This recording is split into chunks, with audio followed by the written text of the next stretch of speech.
and welcome to the House Beyond the Supernatural podcast, the podcast that goes beyond the supernatural. All music comes from Verse 13, Shadows Symphony, and Public Domain. All printing for the podcast is provided by Rainbow Press, Omaha, Nebraska. For more details about this podcast, you can find them on the houseofbts.net. Tonight's cast includes Peter, the parapsychologist, played by Nick. Cass, the psychic medium and astrophysicist, played by Kirk. Zia, the physical, psychic, and extreme athlete, played by Shannon. Dr. Baldwin, the doctor, played by me, Arn. And the host of BTS as the Game Master, Steve.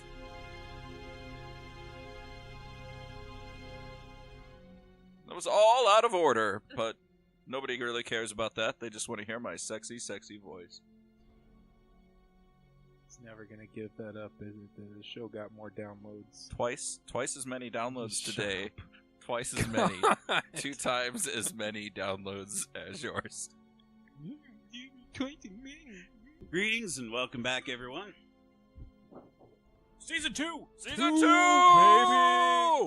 So, Nick, our editor, has decided this is to be the start of our second season. Yeah, bitches. So there it is. Quick rant to get into as I was reminded of this crap. Again, I hear all this crap when I'm at work. So it's you guys get the joy of listening to quick bits of it all here. I'd like to remind the players in the room and for those listening that your character does not exist outside of the things you say or do. I might have said something like this in the past, but it's a good reminder because I keep hearing this stuff come up. No way. Yeah, you can write as many pages of backstory as you like, but they don't factor in one bit to the game unless you show it happening. So, if you're, are you some kind of gifted neurosurgeon with a genius level intelligence? Sweet! Act smarter than everyone. Act like a know-it-all. Do doctor stuff. Then do it all in front of everyone else. Are you an extreme wrestling wrestler who likes to eat a lot and drink vodka and stab at things with knives? Great, do all that. But do you like to talk like this when you have an injury on your cheek? And do you talk to ghosts? No, it's great. Talk to the ghosts. Talking to ghosts like that. I'm waiting to talk to the ghosts. And Nick, who had one of his most dramatic bits I've ever seen in his gamer history, and I was rather proud of him last night. Moment. I did. I was almost Podcaster of the year right there. I was close to getting a little teary-eyed over it. He was playing it well, but the point is, he was doing it. Where I'm going with all this is where was I going with that? It's not real. Basically, it's not real, people. That's not what he's saying. It's real. It's real. It's all real, man. Just like pro wrestling. and the Easter Bunny, all right? I believe in both. I'm sure you Me do. too. I still think it's real. Point is, struggle through the interactions with other NPCs and the villains. Don't go off and sit in the and just kind of tree the whole time. I bring this John. up. I have to bring this up periodically because I had a character or a player in my group at one point who was extremely bad at this and basically did all the role playing with his character for the most part in his head. If you want us to know or do something, you have got to bring that to the table. There was at one point, he begged me to get him more involved in this particular situation. I gave him that situation. He just kind of sat there and looked at me like he was doing it all in his head and kind of had a quick side note to it and moved on. There was just nothing else really to it. And, things like that. Again, our group and the GM can only know what you're doing by your actions and discussing and what have you. Let us, make your characters known at your table. Don't do it in your head. It's good. It's not any good to anybody. I'm always telling myself that I need to be more descriptive, but then I never think about being descriptive when I should be descriptive. Hold on, I'm playing in my head right now. See, my point exactly. Not descriptive as much as I'd like to, because I'd stop doing. What the fuck is wrong with me? That would be a boring podcast if we all played in our heads. Well, that's what I'm saying. The whole, this would pretty much be the whole table. All right. Oh yeah, wow. I'd be giggling a lot. But the point is, you got to bring it to the table. It's my advice. I hear this problem come up periodically, and I heard it again over the last couple weeks, so I made a note to bring it up tonight. You only exist through your actions. It is not the responsibility of the other players to read your backstory, which is another one that drives. Here, read my backstory. I'll tell you everything about me. I hate that. It's. I'm glad that you spent the time. I'll read it as the GM because I have to. Can everybody see my John history? Babylon What does it say on my history, everybody? Was extremely unhappy that nobody tried to look There's into his history nothing! or fact check anything about him because he had. Oh, what's the word I'm looking for? He had preparations for that. Whole websites. Well, no one ever knew. In him, fact, but there his was last a and everybody's philanthropical organization. Oh, now he's gonna make him sound like a saint. I don't that have he's it. dead. Oh no, it's completely fake. Here's my point exactly. In his head, but he if had if plenty you of if you this. put the words together, it made an interesting. I don't remember what it said, shitheads or something like that. If It was you put an all the words awesome, together, but What's that called? Is that an anagram? So, and none of Whatever. us can read minds, even our psychic characters. So, but you know what I mean? You shouldn't have to. Display your talents, your traits, your weaknesses, your connections. Get teary-eyed like Nick when he's talking in his character. That's where the experience points. That's where the stuff comes in. It is RPGs. A big part of it is drama and action and reaction and responses. Get it all out there. Let it all hang out. Shannon, I didn't mean it literally. Put your top back on. Hey, it's not my top, it's Zia's. Whoa! Whoa! Duh. Zia. The Iron Curtain has fallen. Ba-doom! I can see your Kremlin.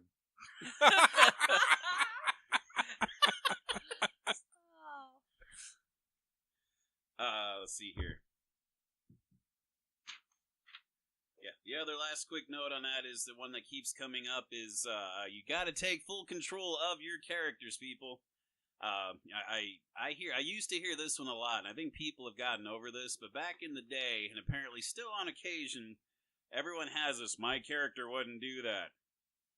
Nothing makes me crazier as a GM than a character, somebody says, well, my character wouldn't do this or that, so they don't do it, or don't do anything really about it.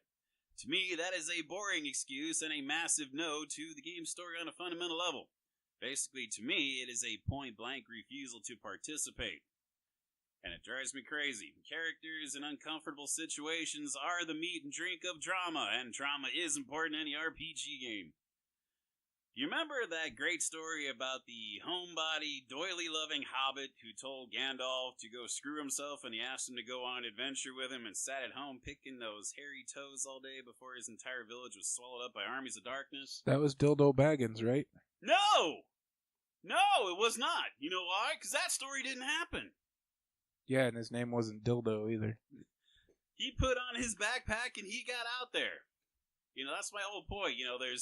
Don't get so caught up in the minutia of your character that you end up doing nothing. I know Arnie and I have brought this up once or twice, that we had characters that did that exact thing, and we ended up just kind of sitting on the sidelines the whole damn game watching it happen without us.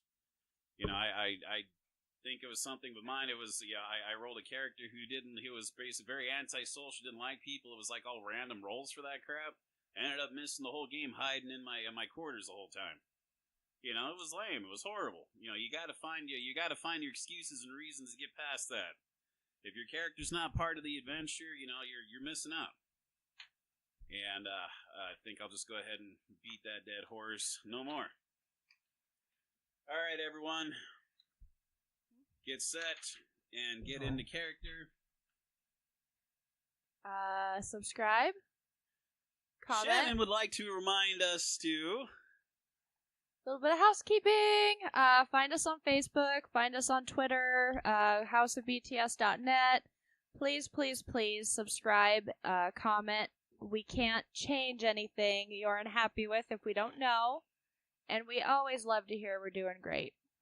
And Cass requests more fish food to be sent to him because the kids in him get hungry. Get around me! So, alright, now everyone get set and get into character, because it is time to go beyond the supernatural. First thing for each of you to do. Everyone, make me a roll on save versus disease, except for Baldwin, please. Well, hell, actually, Baldwin, you do it too. My character wouldn't You were do that. dealing in all the filth and disease tonight. I wore gloves. Do I get a bonus? Sure, I'll give you a +1. 11. I don't have fish in me. It's not pertaining to that, right? It is not pertaining to the fish. 17. 18. 9. 12. I can't add. You shouldn't have to add. You should just have a number over there that says you meet it or not. Yeah, I didn't get it. Okay. So you don't need to add, just need to compare. Now, where was I? Roll for disease. Ah, yes. I was diseasing everyone. Or you were diseasing yourselves. Usually. I disease you all with my presence. Woo-ha-ha. Alright, so everyone, say versus Z. So you got to roll a die, Shannon. She's got a brand new set of dice, for those who didn't catch it. She just made her first roll. They're par for the course. And, yeah, more of the same to be expected from Shannon. That's usually how it works. Some things never change. Nope. Alright. Well, Cass, Hey. as requested by Smite, not simply suggested, everyone's to take some days off and recoup and recover. Well, Cass, the last 2 days in another world has been a mix of the best and worst 2 days of your life. Concentrating on the best of it, as an astrophysicist, your area of research includes a substantial amount of theoretical and observational physics. Stepping into another world, or a dimensional plane of existence, even a pocket dimension, according to Peter, goes beyond anything you could ever have expected to experience. You've seen with your own eyes what have only been theories up until now. Dimensional doorways in other worlds. Witnessing these things and knowing of their existence, not theorizing that they exist, but knowing, is a sheer triumph, even as this experience leaves you with more questions than answers. How does Dimensional Pocket exist? How are dimensional doorways accomplished? What powers them? Dark matter? Dark energy? Something else entirely? Can the mechanics behind dimensional doors be used to create wormholes or time traveling? As the universe is truly multi-dimensional, is it also multi-universal? These are all the kind of questions astrophysicists ask of themselves and try to theorize. Then there was the inexplicable astronomy of the sky. You swore that you recognized something familiar about that night sky, but you need to do more research and studying with the notes and sketches you made while you were over there. The next time you're at the office, you'll have plenty of research ahead of you. That is, if you still have a job as a researcher at the Institute. Your unexpectedly being spirited away to another world meant that you were a no-call, no-show at your job yesterday. And you just happen to have a hard-ass supervisor named Calvin with an ironic last name like Leeway, who hates no-call, no-shows and has terminated colleagues of yours in the past over them. Knowing Calvin, coming in with a bandaged-up face will not bring you much sympathy. At minimum, you can expect to be chewed out. At most, you could be fired. How do you intend to handle this situation, Cass? Okay. As he's over here cracking his knuckles. Because I'm pretty sure I don't have my weapons on me. I would like to assume Because as much. I would leave them behind at the warehouse, correct? Would you? Would you? Is it a conceal and carry Cass state? take his guns home with him? I don't Or would know. he Is leave Washington a conceal carry? This escalated Oh, yeah, very you can have a quickly. concealed carry there. I've been a little jumpy since coming back to from another dimension, or wherever we were, pocket dimension. If I was an astrophysicist and I concealed carried, I probably wouldn't take it into the workplace, but I would leave it in a locked box that was secured by, at minimum, a cable inside your car. Yeah, what he said. So they would have to steal the whole vehicle to get the gun, basically. Yes. No, you can pry it open, but I mean, you could Might just cut be it if easier you to had the steal right it first. equipment. But Okay, so you keep it out of sight so nobody sees it. I'm. Let me see. Is Calvin in the room with me, chewing me out right now, or am I in there doing research? This is at the point where you would as soon as you would get there, Oh, yeah, there is a note at your desk to go and see Calvin immediately. All right, here we go.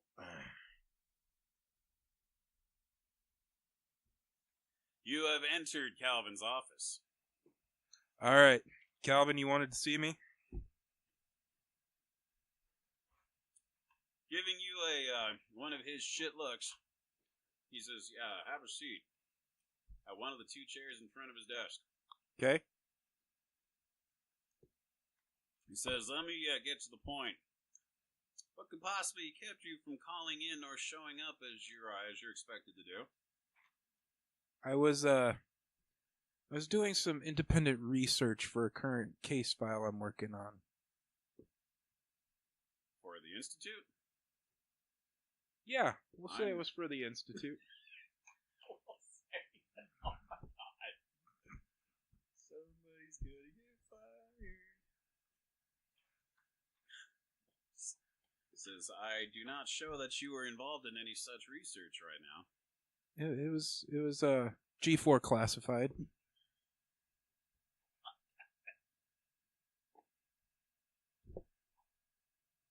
Are you feeling all right?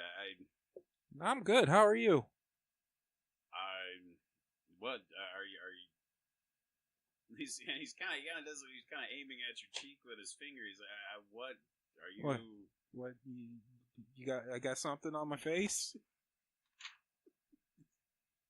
Yeah, it's right here.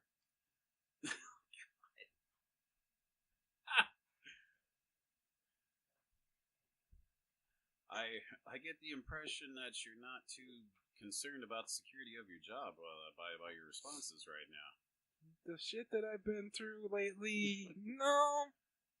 My little job doesn't seem all that significant to me right now.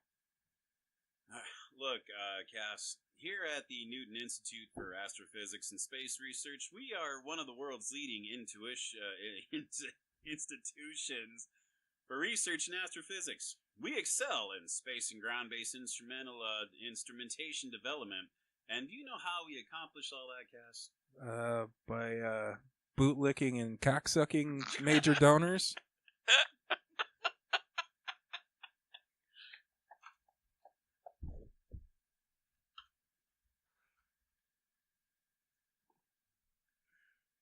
Nick, edit here.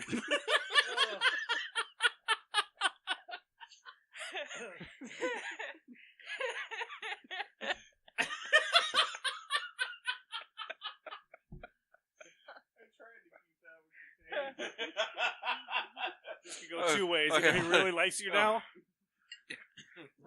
Oh, I love it. All right, let's get back into this. I'm going to be quiet. Oh my god. You have those brand new 10-sided dice. Would you make a roll for me on them, please? Percentage or percentage? Yes. I'm looking for a percentage roll. 3. Oh, 3.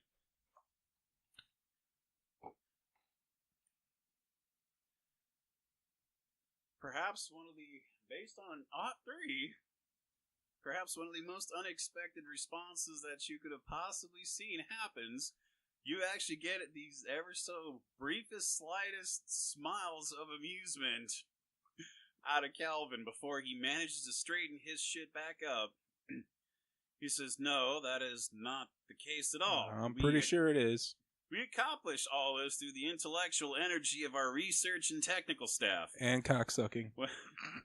When our researchers don't show up and do their work, we can't meet the needs of the contracts and grants that keep us going." Yeah, that's why you do a little tickling of the balls and you'll be good. Another percentage over there, please. The answer to life, the universe, and everything. Your dice are having some interesting numbers over there.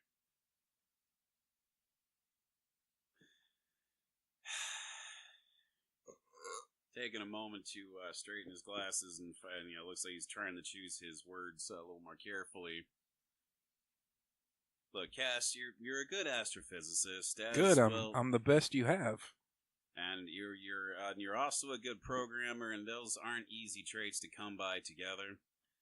However, it doesn't matter how good you are if you're not here performing your research. Now, do we have an understanding? I missed how much? How many days of work?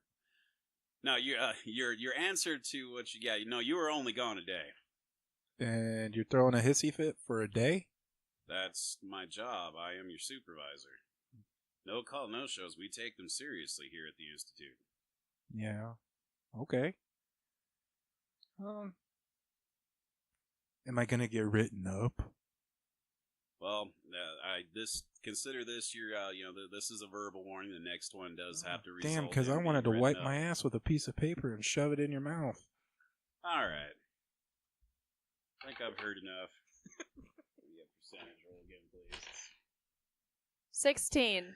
16. All right.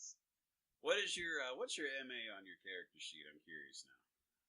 I got an 11. 11. All right. You're well, right now you're probably pushing a 12 or 13 with attitudes. I've had a really rough couple days. Well, I can see that. It looks like if I didn't know any better, I think you were in an accident, judging by the.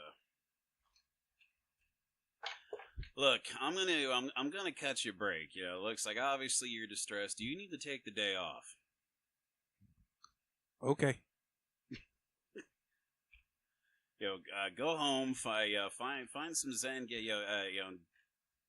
We have good insurance here. Yeah, see somebody if you have to. I expect you. If give me a call, let me know how things are going. If you're coming back tomorrow or not, and work on the attitude by then, huh?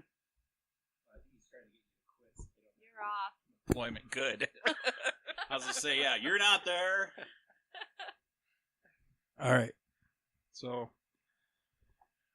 I'm gonna let discretion be the better part of the day. Yeah, you have been so discreet. For right now. Have fun. I'll see you in a day.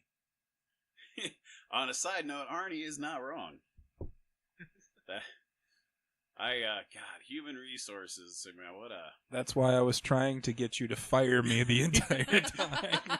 Well, her wonderful rainbow You didn't try dice. good enough. I can only roll really well for other people.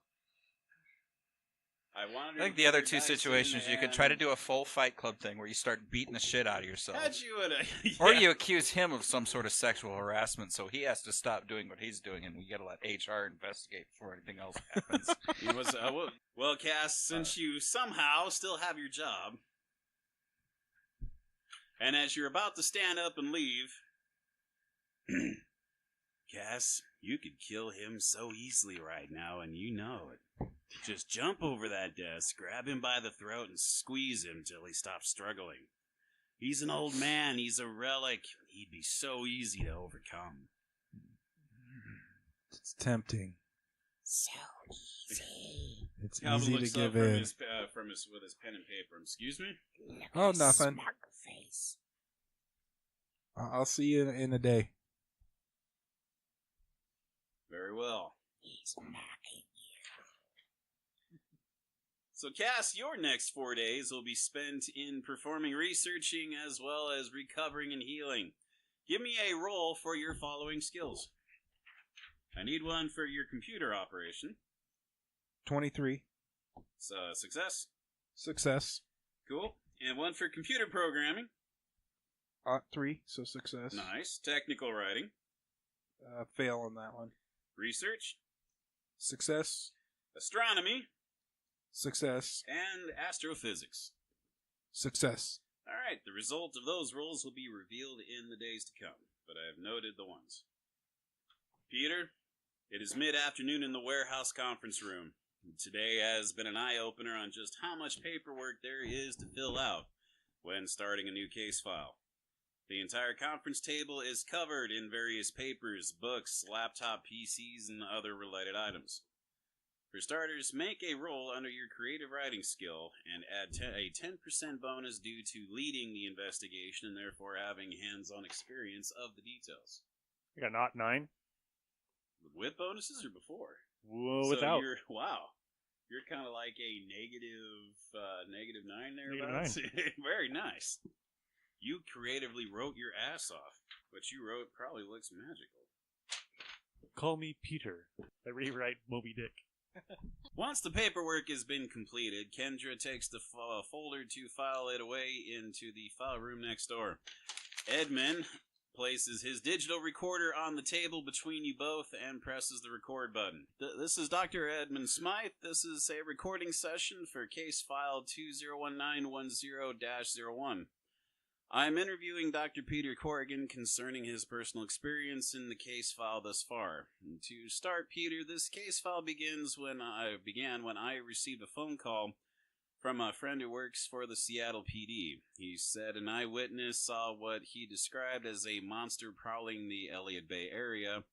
I suspected it was a malignus and asked you to assemble a team and and investigate. Specifically, Cass and John went with you. What made you decide to search the storm drain? Well, John had an idea that if you couldn't find him above ground, where else would he be? Would he be indoors or would he be underground? So we decided that the best place to look for a malignus was probably underground. And did you discover a malignus during that time? No, we did not. What did you find?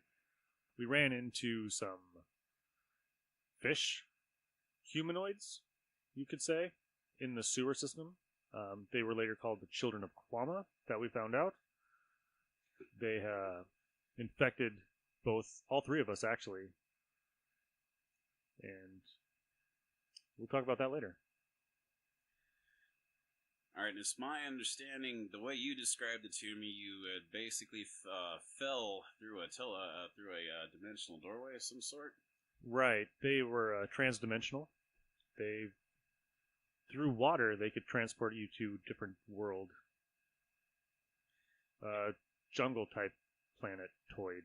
And so it's my understanding you believed it to be a pocket dimension. Right. And it had again, not that I'm trying to lead you in the questioning here. I'm just trying to help smooth out a couple of details. So you said you had found runes that seemed to have, I think you said it was something along the lines. It felt like a pre-colonial era Central America. Right. It's very Central America, very Aztec, very Incan. But without the recognizable Aztec right. symbology. We looked for petroglyphs and carvings, but there was none that reminded us of anything Incan or Aztec.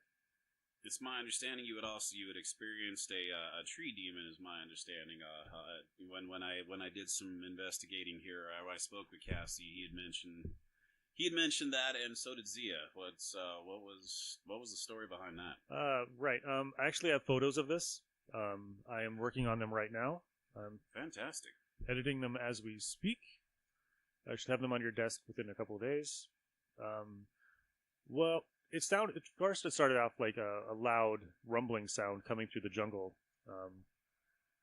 So we just kept walking, and then all of a sudden, out of nowhere, there's this giant tree coming through the forest. I did a sense evil spell, and it came up demon.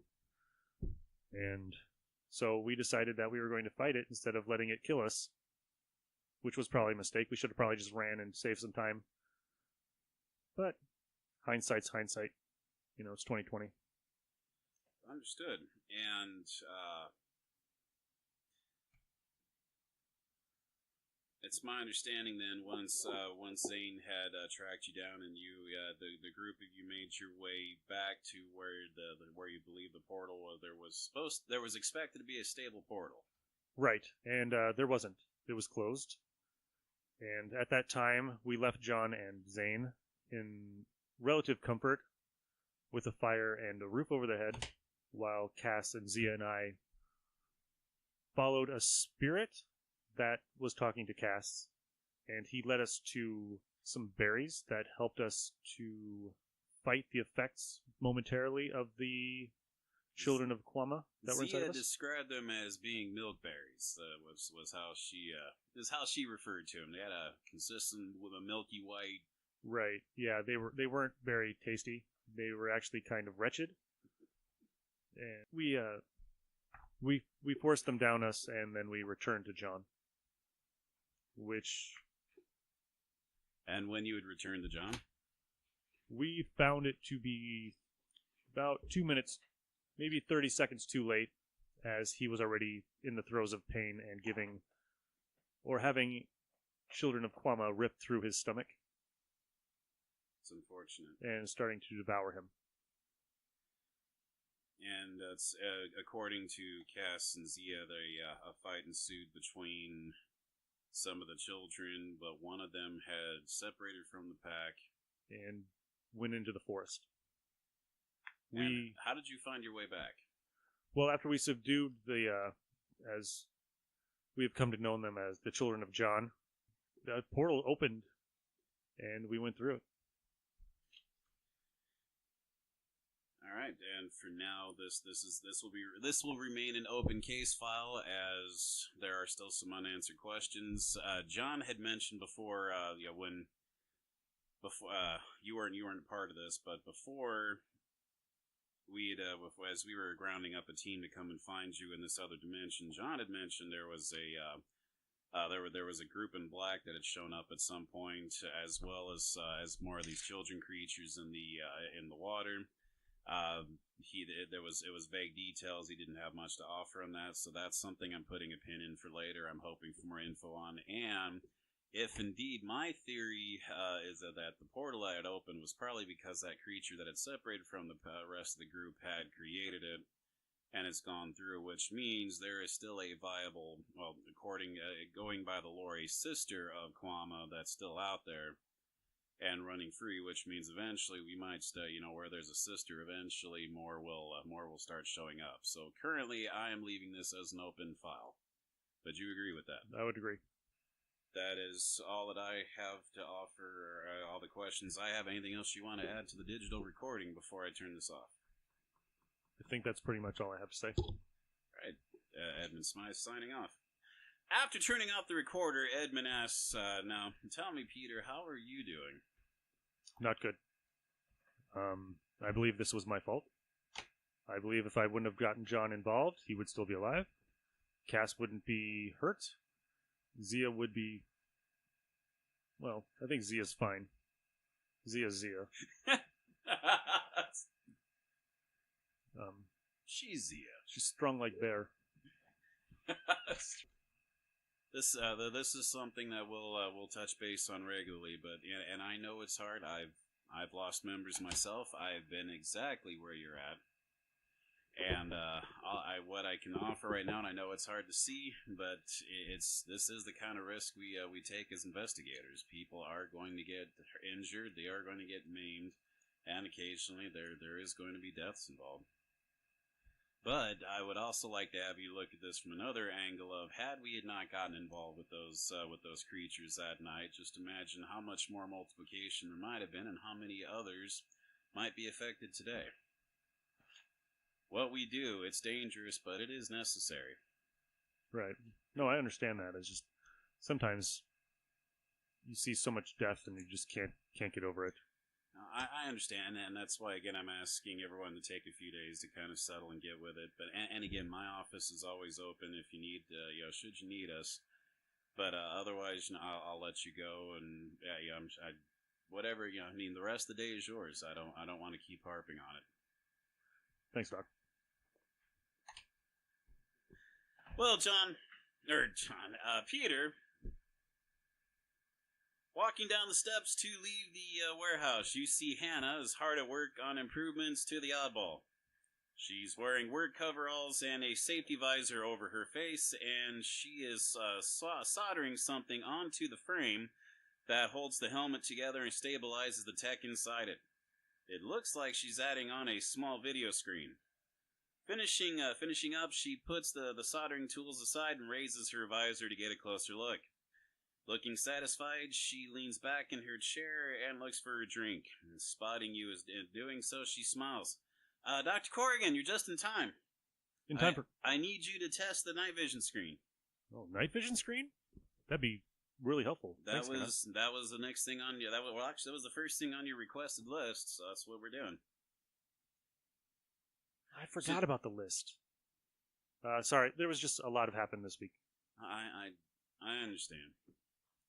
But here, let me put this back together. Let's try it on. How does this work? After you got the thing back on your melon, Hannah says, now let me go and hit the lights. And after I do, you say, oddball, activate night vision into your mouthpiece. She darts across the warehouse and turns on the lights, bathing you in ample darkness.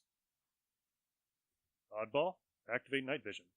With a motorized whirring sound, you see a small rectangular video monitor move in front of your eyes, and a familiar green field of vision fires up on the screen.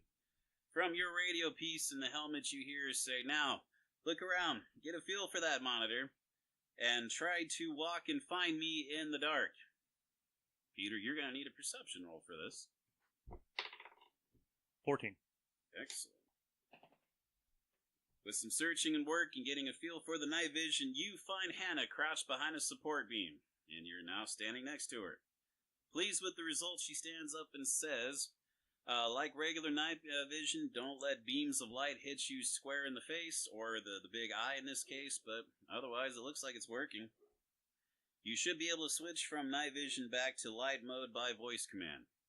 So look away from me and then say, oddball, turn on the lights. Oddball, turn on the lights.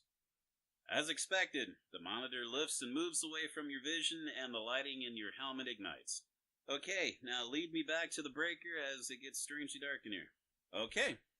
Turning on the light, she says, so you know, the more tech I'm coming to realize that the more stuff I shoehorn into this thing, the faster the battery is going to be draining, so don't abuse the power source. I might be able to extend the battery life if you were willing to wear a power pack that you could plug into the oddball when needed, but that's for another project. Yeah, that sounds great. Also, the more damage that thing takes, the less likely the tech is to stop working. So keep that in mind. Too much abuse and none of the toys in there might work. Yeah, I've got them strapped to the frame as best as I can, but it's tech, it's touchy.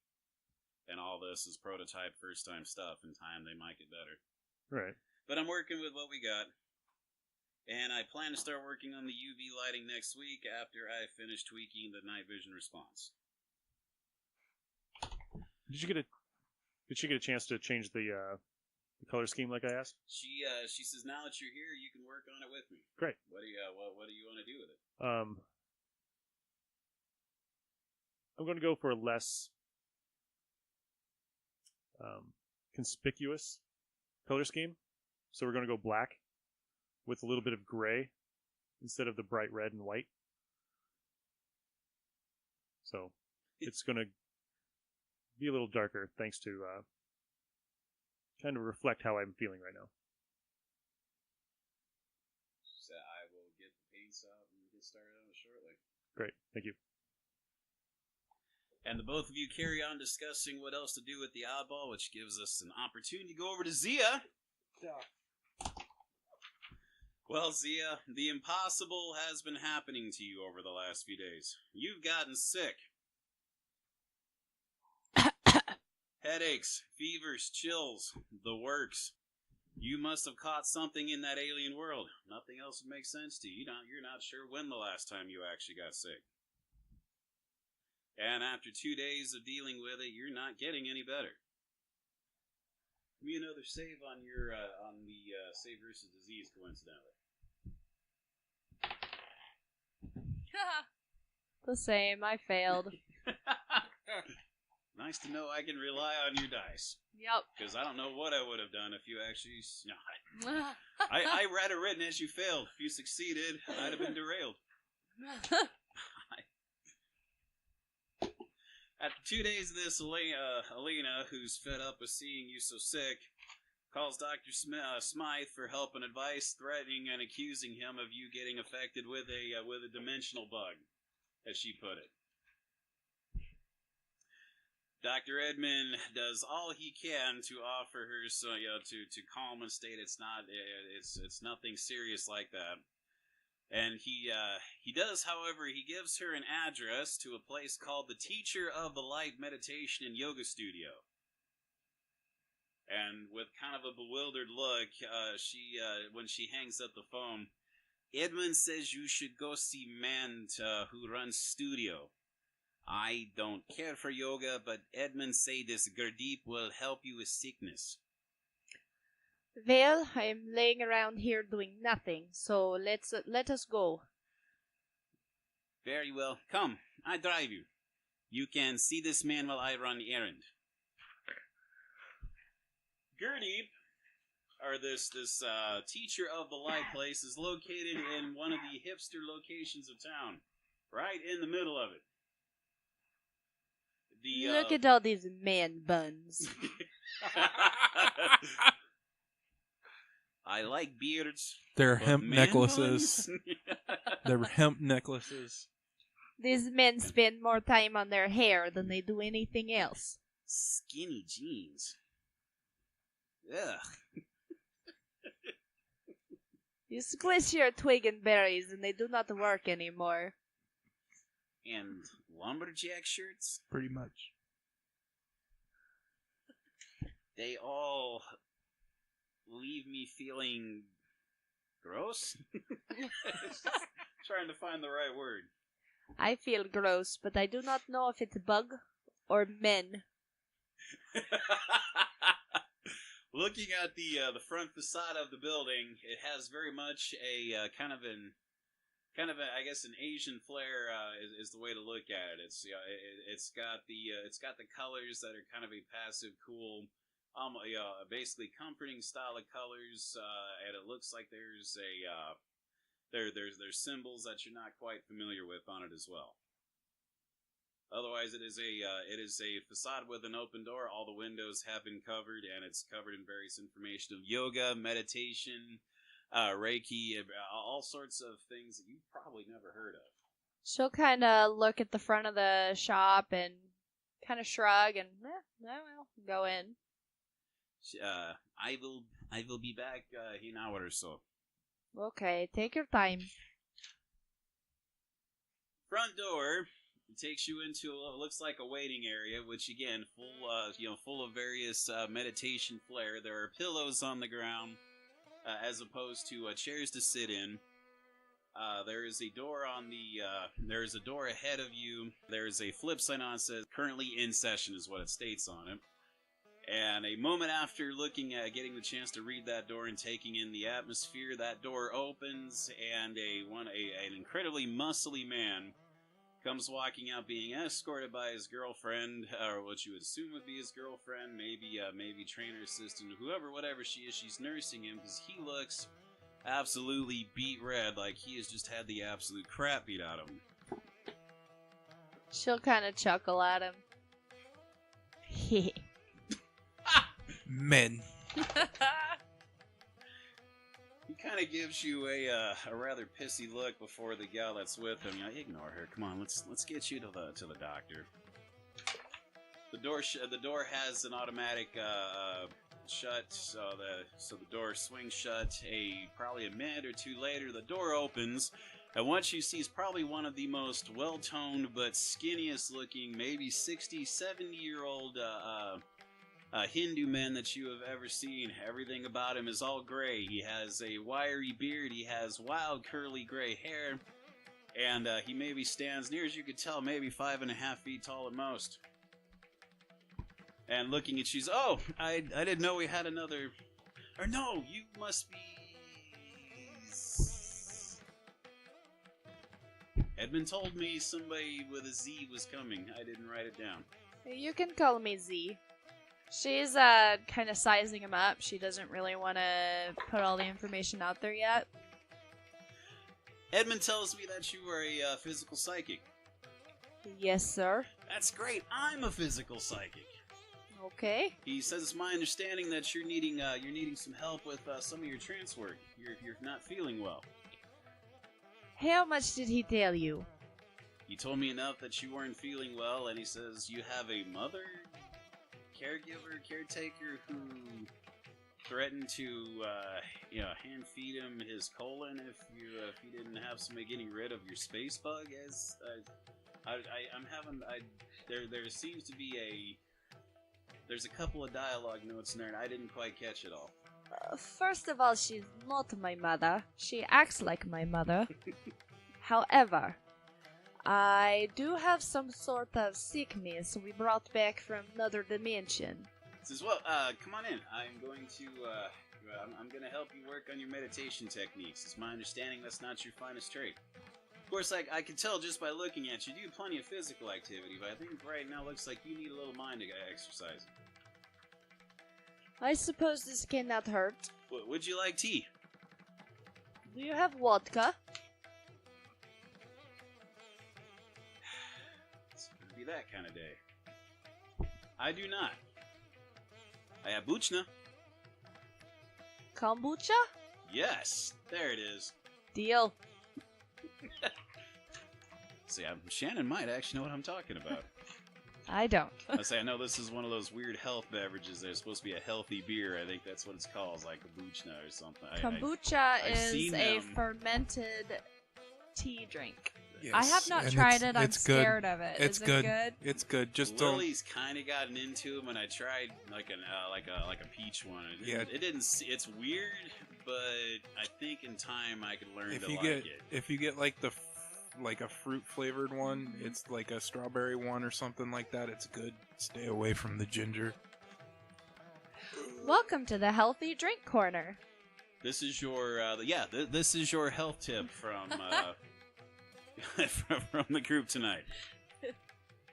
Well, with some kombucha in the system now, and in the studio, you can't help but notice it's about 30 degrees warmer in here than it was outside, and sweating seems to be unavoidable. He's got candles everywhere of various incense and fragrances and smells. It's kind of dark in the room. He offers you well, it looks like an old school yoga mat to sit on.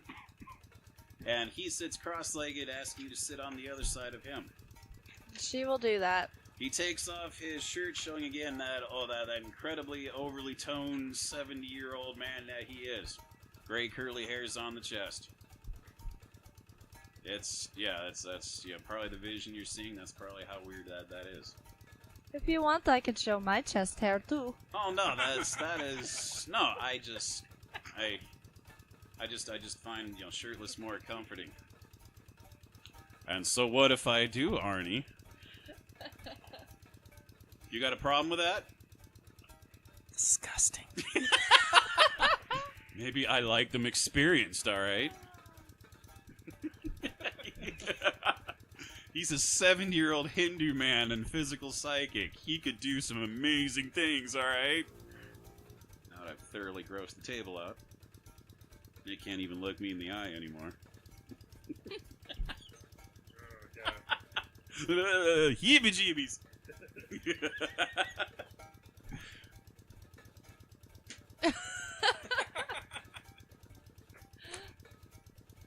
Alright, I would like to refer everyone who's wondering what the hell I'm about to talk about to get to the physical psychic section, which I believe is about page 74.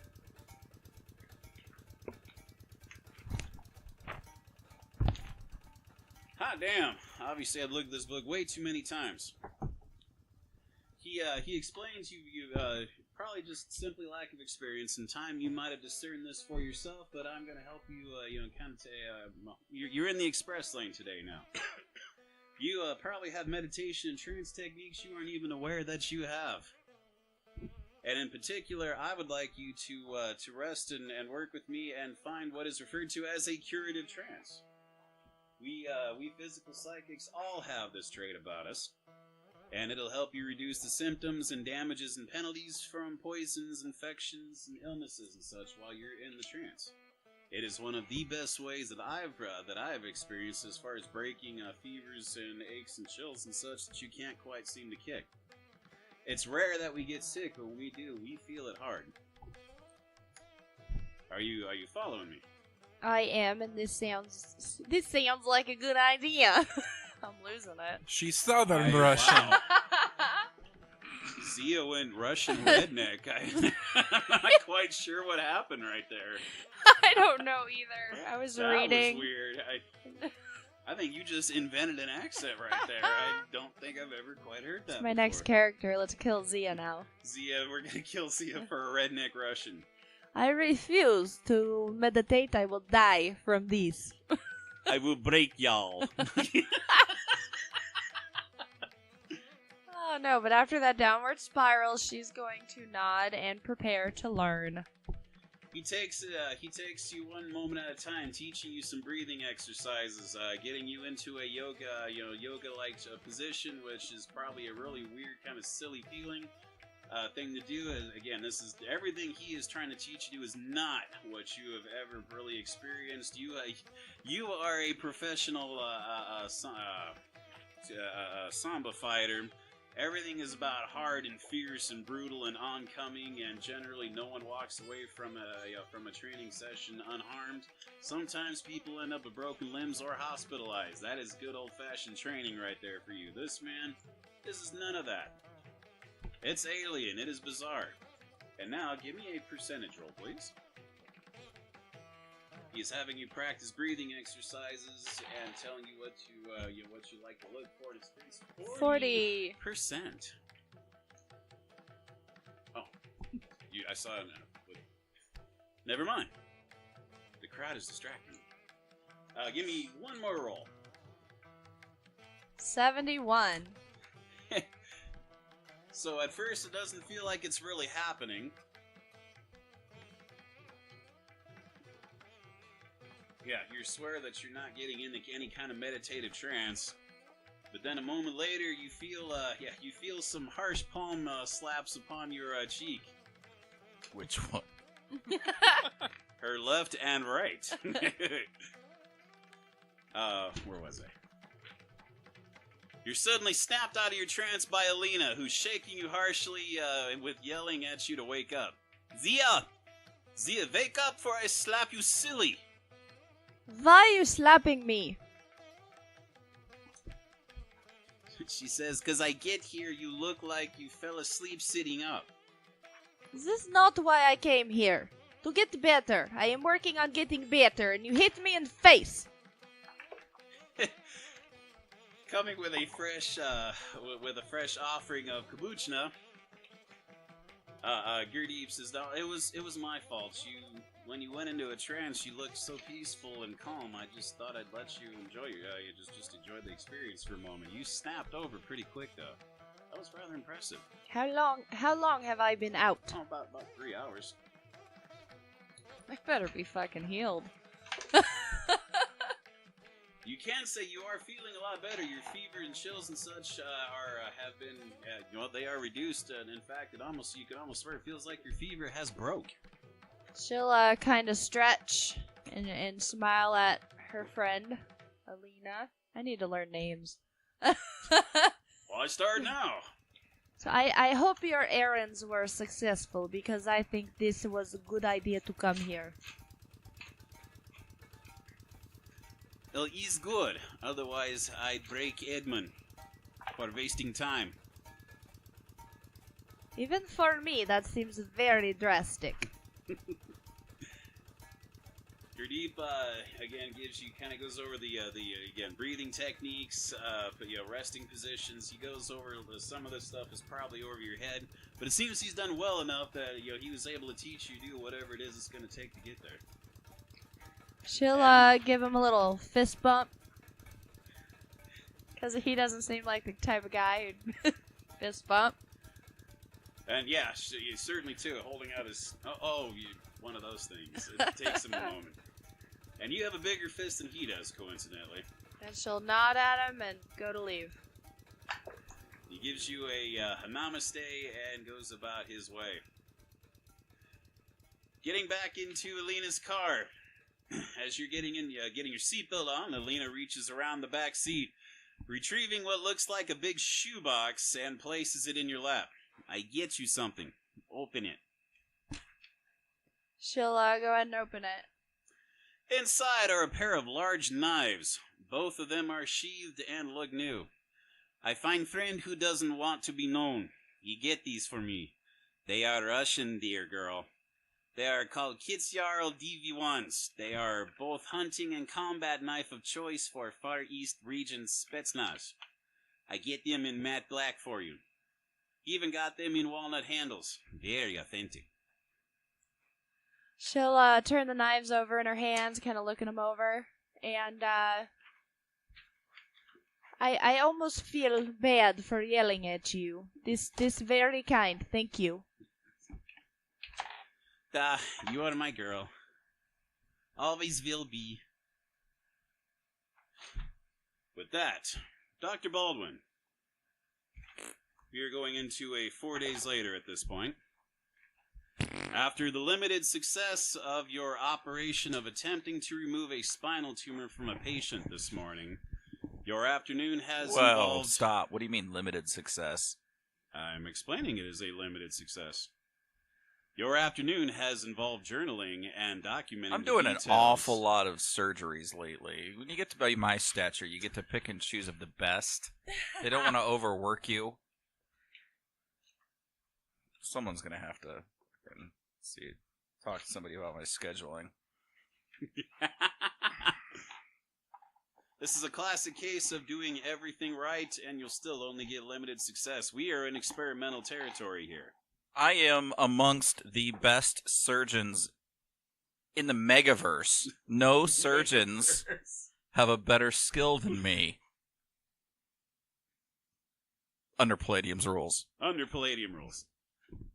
So your afternoon has involved journaling and documenting the details of the surgery, spending some time researching this particular area of neurosurgery. No, my details. afternoon consisted of me dictating those details to an underling who can write them down. Fair enough. Let's see here, and as required, you'll need to visit the patient after she's regained consciousness, which you get a note from a nurse that she has. Is it though?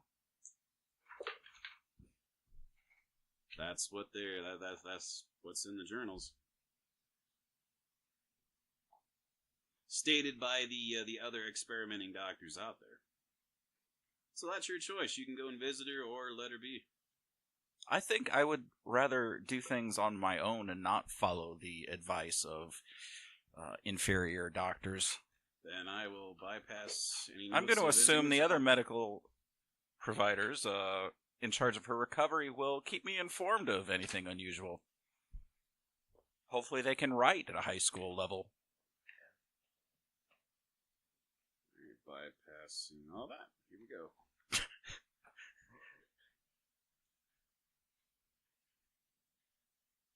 Bypassing all of that.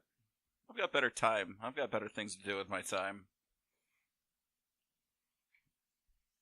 In that case, we will bring you to your office.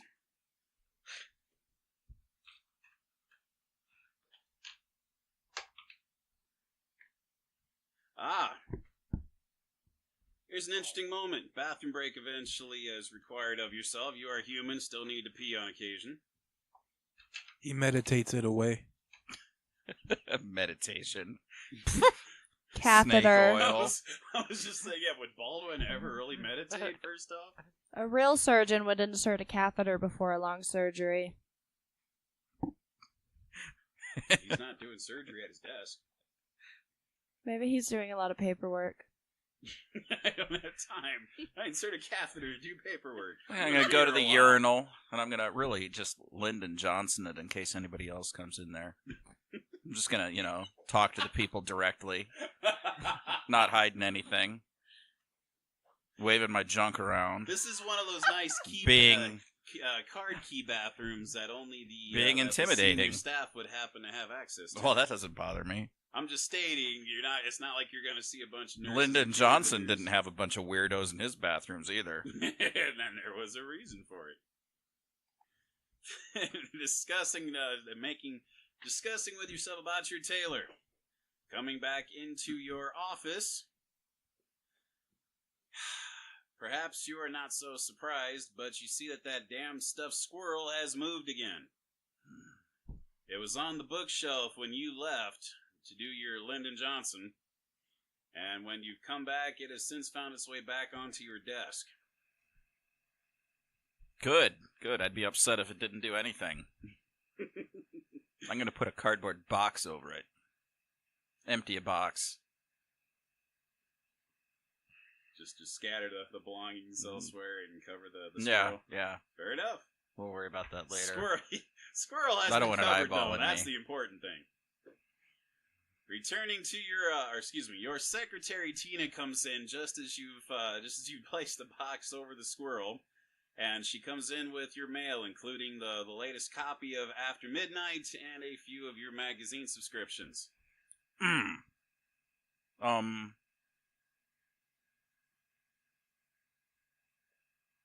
Your name? Tina. I tell you this Tina. every time. What?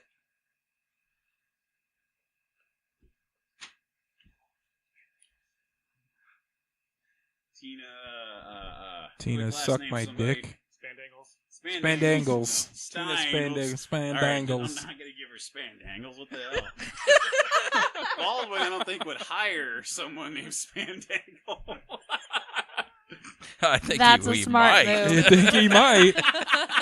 What's I've got to your name on your resume. You're hired. That's boom. Let's do it. Then you would have remembered her name, most likely. That's Tina Spandangles.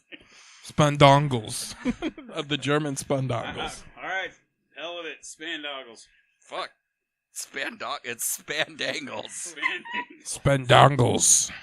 So now we understand how she got this job. You know, Miss Spandangles, I was going to give you a long, droning speech about how improper it is for you just to barge into my office when I get in here without, buzzing yourself or announcing yourself. But because I like your last name, I'm not going to do that. Oh, where are you talking, Doctor? Seemingly getting used to this type of discussions with you. She's thank you. Coincidentally, you've also You're got welcome. someone who calls himself. She brings out the notebook, a Detective Abe. And he specifically made sure it was in parentheses and wanted to be known that he is called Detective Abe, and he wants to speak with you. He made that specific. He was that specific. What a fucking piece of shit. He's supposed to call me on my personal cell phone. Well, What kind of work ethic is this? Why doesn't he just hire a neon sign and hang it outside of my office saying, "Oh, Detective Abe, everybody!" I will relay that. God, discretion. Well, he said you'd know who it was and would probably. How did we find his name? Was he recommended? Did I get it out of the phone book? I don't even remember. Oh, that would have. Did I make you do it? No, that more than likely Edmund would have been the one to bring him up. Jesus Christ! Make sure that you remind me we never use this guy again.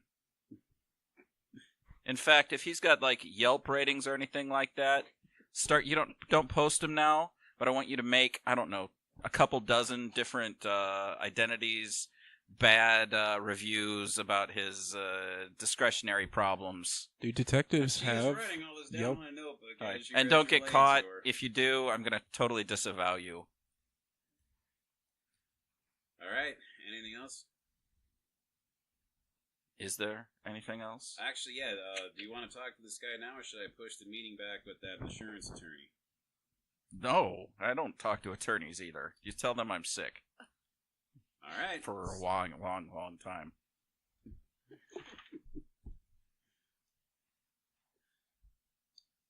Well, so she leaves. Moment or so comes by, and in comes Abraham, private detective. Probably one of the Mr. things- Abraham, please have a seat. One of the things that you gotta love about this guy is that while he does not dress anywhere near as sharp as you, he does have a cheaper Oxford shirt and ties and such, but he also has quite the porn stash like yourself. In a weird way, he almost kind of looks a little like you, just a shabbier version. Almost like what you could have been. Oddly enough, I've actually had this guy since like 2006. Long before there was such a Dr. Baldwin, this was exactly how I wrote him up. So yeah, Detective Abraham Capone, private detective. So he has a seat. He's like, "Hey, you got a beer or anything?" No, All right then. Mr. Capone. I do not have a beer. Why not? Do you have an ounce of discretion in your body? I was for If what? you want to set up a meeting, just call me on my private cell. We'll meet somewhere not in this office. I got news that's too good to just call you up. I thought I'd just stop by. Thought you'd want to be happy to see me. I got new news for you. Well, I'm happy to see you, but I'd be happier to see you if it was in private. Maybe in a park. I don't know. A coffee shop. Something like that. Not here at my place of business. This is where I work. I kind of feel like your dirty little secret now. You are my dirty little secret. This is my dirty little secret. And now, since you informed my secretary that you were here, if I find out she told anybody else, I'm going to have them killed. Not right. Really. That's ridiculous. But It's all right. Yeah, well, I'll tell you what then. I want you to read this note and tell me what it says. It says 10 minutes? The hell's that mean? That's how much time I have. Precisely 10 minutes. I'm very excited to hear what you want to say, so please, please, please, present. All right, well, so get this. I've been looking into this Julian cat for you. And I've been looking for this guy for months. Just don't mention the name. We know who we're talking about. Well, anyway, as you know, he just friggin' disappeared, right? The guy was right off the grid. And I hit the pavement hard, too, looking for this guy, and I found, some records and photocopies of his ownership at that speakeasy experience place, right? Mm-hmm, Am I right? Mm-hmm. Well, there was some underhanded stuff that went down when he bought the place, and his credentials were fake, so get this. This guy doesn't exist. Okay, And all right. since then, it was recently bought by this other guy. Nice guy, too, from Brooklyn, and he even gave me a few drinks so long as I kept most of the shady stuff out of the discussion, right? So I've been digging a long time, these last 3 months, these last 3 months for you. And finally I got something. Last week I was looking up microfilms on old building transactions following a hunch. And would you believe that I found this guy again? Turns out that name is real, but he's over 100 years old. And he stopped using his name back in the 20s. According to at least what I could find. So following that lead, I found out he used to own the Emerald Bay apartment building. And would you know it, it's still around. It's right in the middle of that condemned area downtown, but nowadays it's called the Bristol Hill. I went to and I took some photos of this, here, and he hands you over a packet to take a look at these various photos of, it's very much a condemned looking building. While he's talking, I'm going to go over to my mini fridge and grab him a beer. And I'll give him the beer as I take the photographs from him. Thanks. You're okay. That's all I asked for earlier. Well, anyway, let me tell you what. I was going to give him more, but not with that kind of comment. This place is a pit, I gotta tell you. It's been in and out of use for years, and finally it got condemned sometime in the early 90s, and it's just, nowadays, it's full of bums and squatters and transients and punkers and crackheads, and I think there's probably even a meth lab going on in there. I watched this place for days hoping to get something useful, because hoping old habits died hard, am I right? Am I right?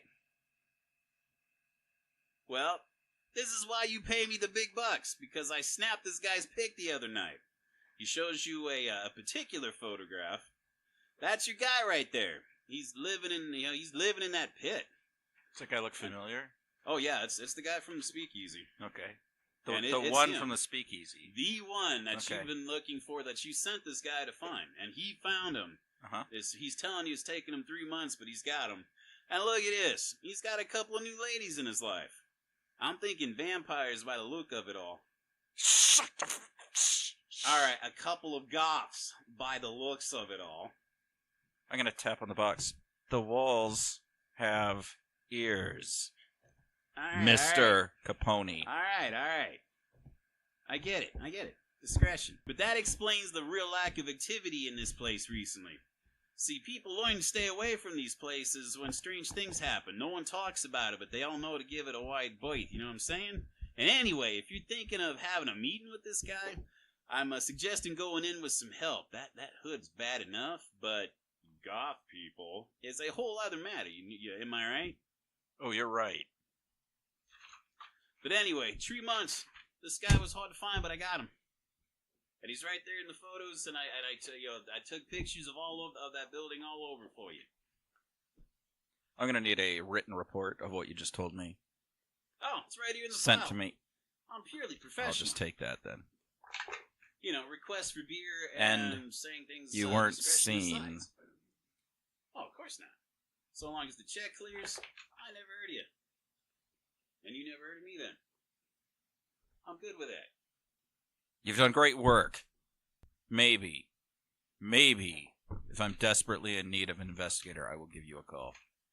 Don't worry about it. Edmund, I'm sure, he spoke for me. No one finds these guys better than I do. You are good at your job. Not necessarily good at the secrecy part, but then again, not everybody's perfect. I would like to think, me. our fellow mustaches would more than make up for that. Your mustache is really nice, and I hope you have a really good day. Yours is too. Well, I hope you have a good day too. My mustache is better than nice. It's quite perfect.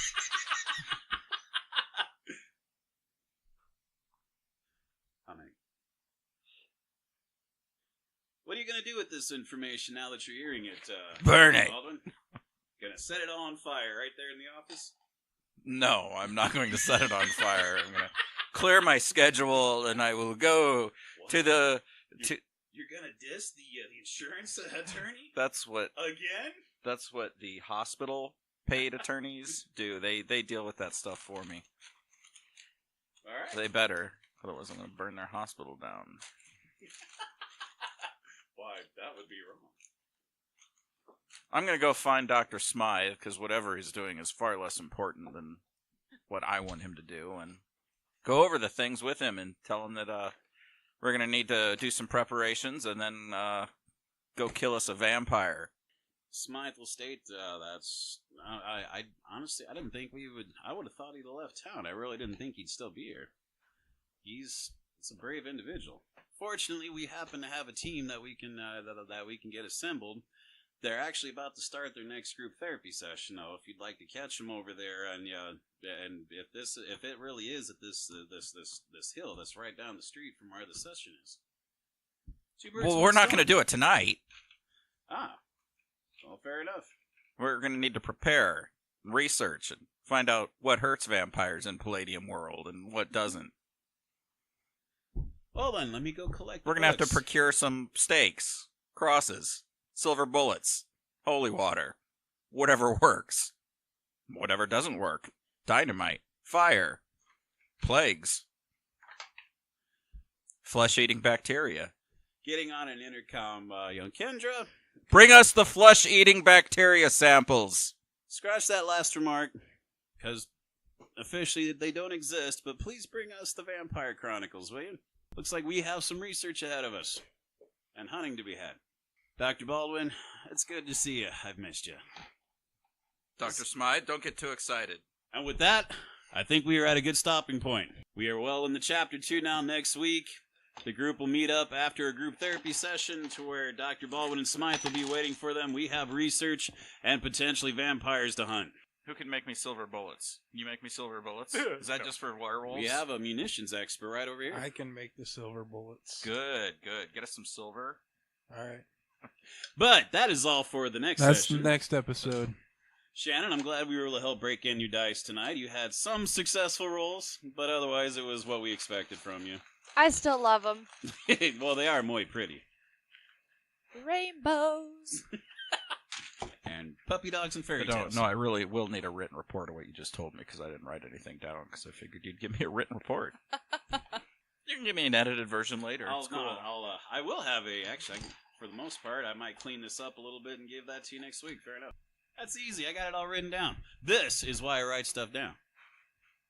Because not only does it make me sound intelligible on the podcast, it makes me sound like I almost know what I'm doing. But that is everything for this episode, folks. I thank you all again for listening. Again, where was I going with all this? Oh, yeah, that's what I was trying to say. Subscribe to us. Give us feedback. We like that stuff. The feedback helps us know what's going on and what we like and what you don't like and so on and so on. But otherwise, this is Steve. Nick. Kirk. Arn. Shannon. And we're all wishing you all a very good night. Bye. Night.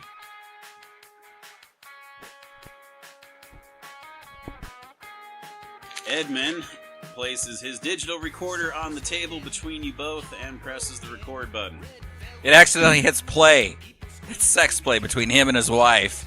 Oh, yes, put it in again. Oh, you know you're messing it. Oh, no, ow. So moist.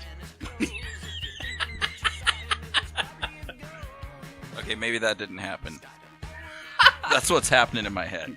Maybe. But see, when it happens in your head, you can't roleplay it, can you? You have to get it out. Just like I've been saying. If you know what I mean.